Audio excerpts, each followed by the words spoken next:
안녕하세요. 자연을 닮은 사람들이 세상 사는 이야기 자담세무에게 소희영세무사입니다. 오늘은 Q&A로 알아보는 연말정산 7탄 시간입니다. 소환이 요전에 지금 지난 것 같은데 지금 다음주 그 다음주면 대안이네요. 소환과 대안 사이가 굉장히 이제 겨울이 추운데 올해는 이상하게 좀 따스하네요.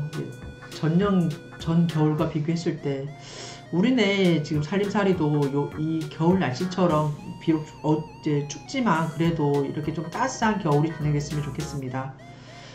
자, 첫 번째로 가서 교육비 공제 요건 및 공제받을 수 있는 금액은 어떻게 되나요?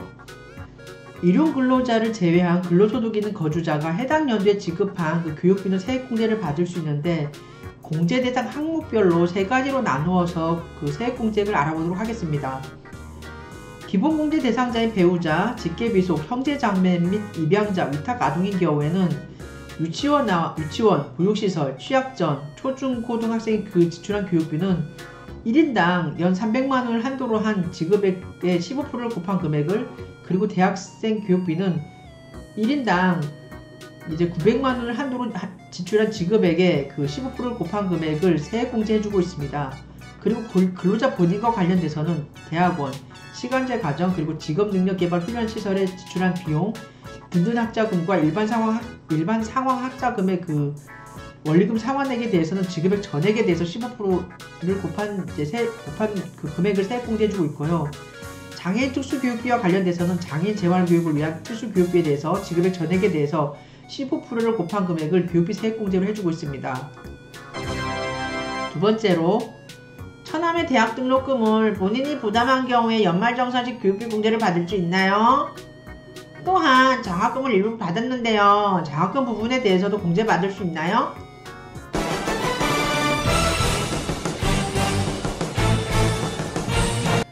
그 연간 소득금액이 100만원 이하, 근로소득만 있는 경우에는 총 급여액이 500만원 이하이며 이제 주민등록표 등본상에 같이 등재된 자로서 생계를 같이 하는 처남의 그 교육비를 근로자 본인의 근로소득에서 지급한 경우에는 교육비 공제를 받을 수 있습니다. 그 형제자매, 이때는 그 배우자의 형제자매인 처남을 포함하는데요. 이때는 형제자매에 해당하는 경우에도 이들을 위해 지출하는 교육비도 공제 대상에 해당이 됩니다. 또한 교육비 공제를 적용함에 있어서 학교로부터 받는 그 장학금 등 등록금 감면액이 있는 경우에는 그 감면액을 제외한 실제 납부 금액만을 공제하는 것이 타당합니다. 세 번째 사항입니다. 올해 8월 중에 대학의 수시 모집으로 합격하여 미리 납부한 대학 등록금 등은 금년 연말정산이 공제받을 수 있나요? 올해 교육비로는 공제받을 수가 없습니다. 비록 대학의 수시 모집에 이제 합격했다 해도 입학식 전까지는 대학생이 아닙니다. 그렇기 때문에 올해 납부한 그 금액은 대학생이 된 연도에 교육비로 공제받을 수가 있습니다. 네 번째 사항입니다. 초등학생 자녀의 보습 학원비와 태권도장비를 교육비로 공제받을 수 있나요? 이때는 교육비 공제를 받을 수가 없습니다.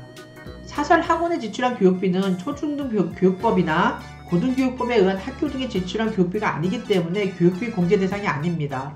하지만 취약전 아동이 주 1회 이상 월 단위 교습을 받고 지출한 비용으로서 학원의 설립 운영 및 과외 교습에 관한 법률에 따른 학원 또는 일정한 체육시설에 지급한 교육비는 공제 대상입니다.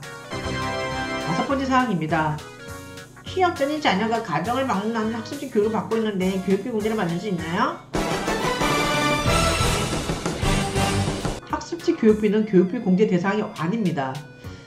참고로 취약전 아동을 위해서 그 영유아 보육법에 따른 보육시설 또 주 1회 이상 월 단위 교습을 받는 경우로서 이제 이 네 번째 사항과 마찬가지로 학원의 설립 운영 및 과외 교습에 관한 법률에 따른 학원 또는 일정한 체육시설에 지급한 교육비는 공제 대상에 해당하나 이에 해당하지 않은 이런 학습지 교육비는 교육비 공제 대상이 아닙니다. 여섯 번째 사항입니다. 근로자 본인이 휴직기간 중에 교육비를 지출한 경우 교육비 공제 대상에 포함되는지요? 네, 교육비 공제는 근로소득자가 근로기간에 지출한 교육비의 하나에 공제 가능한 것이며 그 휴직기간은 근로기간의 연장으로 봐가지고 근로기간에 포함이 됩니다. 따라서 휴직 기간에 이제 납부한 교육비는 공제 대상이 됩니다. 7번째 사항입니다. 근로자 본인이 회사에서 자녀 학자금을 지원받아 고등학생인 자녀의 수업료를 납부했을 경우 그 교육비 공제가 가능한가요? 근로소득자가 근로를 제공하고 이제 받는 봉급, 급여, 수당 등은 명칭 여하에 불구하고 우리가 근로소득에 포함을 하지 않습니까? 따라서 해당 자녀 학자금은 과세 대상 근로소득에 포함이 됩니다. 이 경우 당해 자녀 학자금으로 납부한 그 고등학생인 자녀의 수업료는 교육비 공제 대상입니다.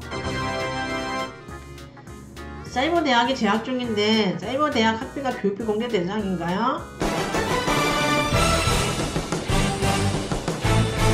그 평생교육법에 의한 그 원격대학생, 즉 사이버대학의 학비는 교육비 공제 대상에 해당이 됩니다. 다음으로 9번째 사항입니다.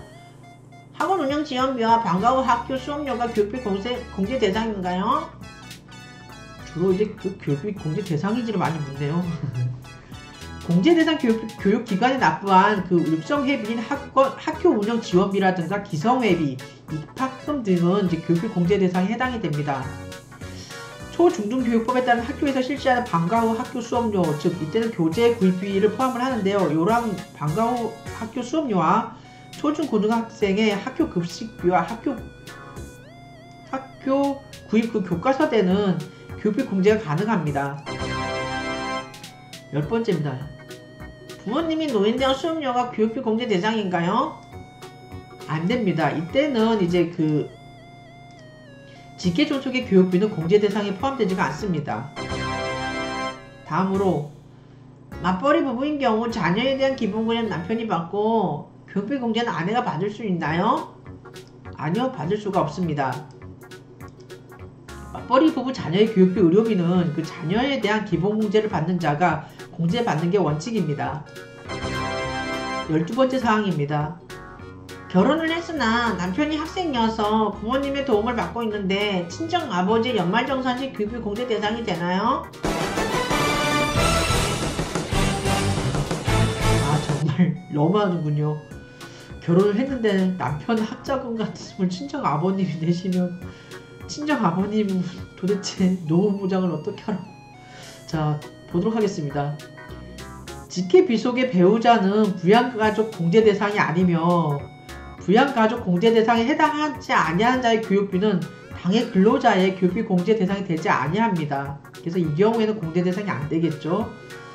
하지만 그 기본 공제 대상자인 직계비속과 그 배우자가 이제 모두 장애인에 해당이 될 경우에는 그 배우자도 기본 공제 대상이 될 수 있으므로 이 질문의 경우 만일 남편과 본인 이제 모두 소득금액 100만원 이하 근로소득만 있는 경우에는 총 금액 500만원 이하인 장애인이고 생계를 같이 하는 부모님이 남편을 위해 지출한 교육비라면 이제 그 친정 아버님이 교육비 공제를 받을 수는 있습니다.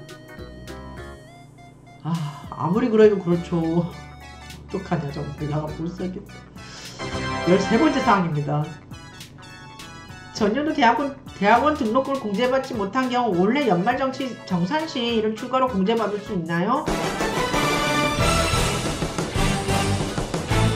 전년도 연말정산시에 이제 교육비 공제에서 누락된 근로자 본인의 대학원 등록금은 금년도 연말정산시에는 공제받을 수가 없습니다. 이때는 그 전년도분에 대한 연말정산 경정 청구 등의 방법을 통해서 이제 구제를 받을 수가 있습니다.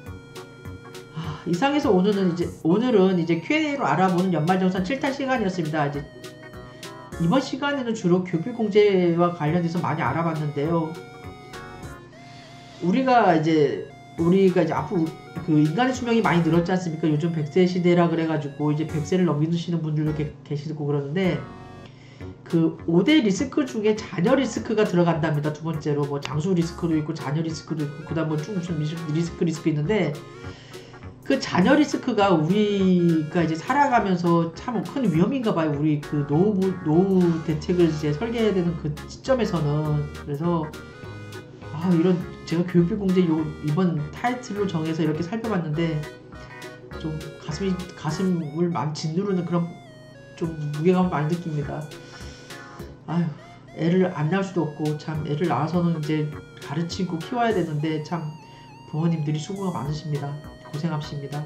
제가 머리 숙여 감사드립니다.